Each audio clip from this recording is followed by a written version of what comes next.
परमपिता परमात्मा की असीम कृपा से इस परिवार ने यज्ञ का अनुष्ठान निर्विघ्न संपन्न किया। परमपिता परमात्मा का बड़ा ही धन्यवाद है। कुछ समय हम ईश्वर की चर्चा करते हैं, क्योंकि जो प्रतिदिन यज्ञ करने वाले हैं वो तो कुछ कुछ मंत्रों का अर्थ जानते हैं, लेकिन सभी लोग नहीं जानते। सभी लोगों के लिए तो सिर्फ स्वाहा इदन्नमम उसका अर्थ भी नहीं जानते।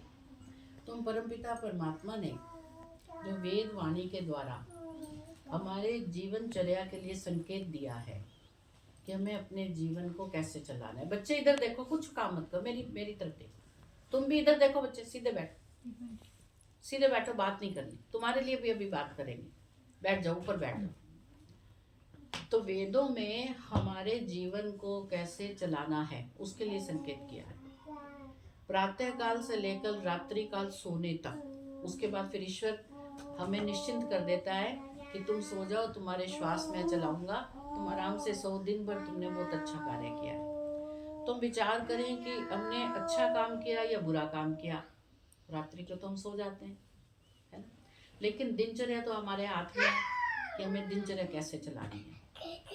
तो यदि कोई नहीं जानता तो उसे जानना चाहिए। हमने जन्म लिया मनुष्य योनि में, ये हमारे हाथ में नहीं था। पूर्व जन्मों के किए गए शुभ कर्मों के फल स्वरूप हम मनुष्य योनि में आए। ये छोटा बच्चा आया, ये अपनी मर्जी से थोड़े ना आया, हमारी मर्जी से थोड़े ना आया। इसके कर्म ऐसे थे कि परमात्मा ने ऐसा गर्भ दिया, ऐसा शरीर दिया। और हम मनुष्य योनि में इतर योनियों से सर्वश्रेष्ठ हैं। ये कैसे पता चले? आप कभी विचार करें, सोचें कभी कि हमारे देखो कितने सारे बच्चे यहाँ इकट्ठे हुए हैं। ऐसे छोटे छोटे बच्चे, चींटियां देखते हैं, कितनी चींटियां निकल आती हैं। चिड़िया देखो कितनी वृक्ष पर बैठी हैं। कुत्तों के बच्चे देखो, बिल्ली के बच्चे देखो, और हमारे बच्चे उनसे श्रेष्ठ हैं, सर्वश्रेष्ठ। क्यों श्रेष्ठ हैं? यदि मनुष्य योनि को पाकर मनुष्य योनि वाला काम नहीं किया तो फिर हम भी वैसे ही हैं जैसे वो जानते। तो हमने कार्य क्या करना है? ध्यान से सुनो सभी। मनुष्य योनि हमें प्राप्त हुई है हमारे पूर्व जन्मों के शुभ कर्मों के फलस्वरूप। अब इस योनि को प्राप्त करके केवल हमने यही काम नहीं करना जो जानवर करते हैं। जानवर भी ऐसे मैथुन करते हैं, बच्चे पैदा करते हैं, उन्हें भी भय होता है। बस वो भी आहार, निद्रा, भय, मैथुन, बस यही कार्य हम करें तो हम में और मनुष्य योनि और दूसरी योनियों में एक पैसे का भी अंतर नहीं। हम सारा दिन धन के पीछे भागे रहें, या हम संतान उत्पत्ति करें, संतान की पालना करें, फिर विवाह कर दें, फिर वही चक्र चलता रहेगा। और इस संसार में जितने भी हमारे रक्त संबंधी हैं, कोई भी रक्त संबंधी हो, यदि हम ऐसा विचार करें कि वो हमें सदा के लिए सुख देगा, कभी नहीं ऐसा संभव। कि कोई भी रक्त संबंधी, चाहे वो पति हो, पत्नी हो, भाई हो, बहन हो, पुत्री हो, बेटा हो, कोई भी सदा के लिए हमें प्रसन्न नहीं रख सकता। तो फिर हम करें क्या? तो वेदों की क्या आज्ञा है? वेदों को पढ़ो, वेद बताएंगे क्या करना है। वेद सब सत्य विद्याओं का पुस्तक है। आपको जो कुछ भी जानना है वो वेदों से जानो। तो वेद तो सब लोग नहीं पढ़ सकते, पढ़ नहीं सकते, हिम्मत ही नहीं है पढ़ने की, विचार ही नहीं करते, जिज्ञासा ही नहीं है मन में कि हमारे पास एक यदि ऐसी पुस्तक है जिसमें हमारे जीवन को ठीक रूप से चलाने के लिए निर्देश दिया गया, तो हम उसको खोलकर देखें तो सही, शायद कुछ तो समझ आएगा। तो इतनी हम हिम्मत नहीं करते, विचार नहीं करते।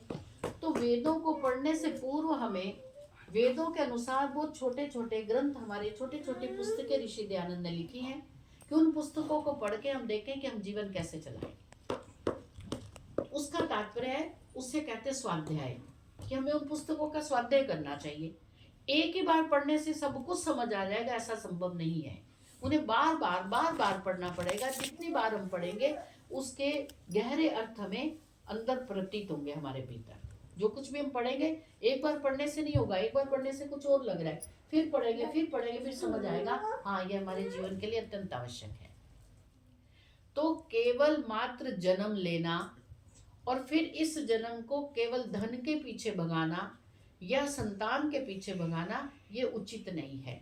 क्योंकि संसार में कुत्रपि कोपि सुखिना, कोई भी सुखी नहीं संसार में।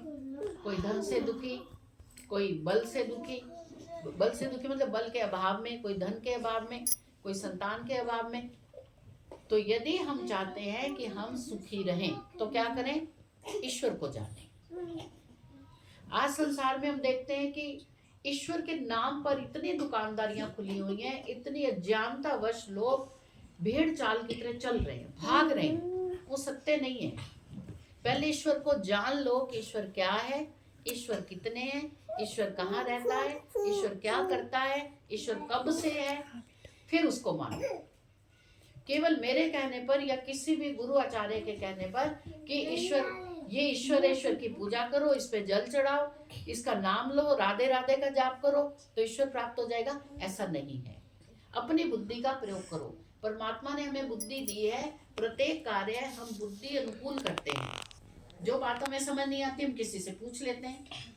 तो ईश्वर भी ऐसा ही विषय है कि यदि आपको समझ नहीं आ रहा तो ईश्वर के विषय में अपने से योग्य व्यक्ति के पास जाकर अपनी जिज्ञासा को बताओ।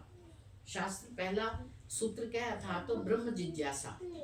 कि कुछ लोग मिलकर ब्रह्मा जी के पास गए कि हमें ईश्वर के संबंध में बताओ, हमारी जिज्ञासा है, ईश्वर कैसा है, कौन है। फिर ब्रह्मा जी ने उनको बताया। तो हमें ये प्रयत्न करना है कि हम पिछले अच्छे कर्मों के फलस्वरूप तो हमें इस योनि में आ गए। अब आगे के लिए हम क्या करें? इस जीवन में भी हम सुखी रहे और अगले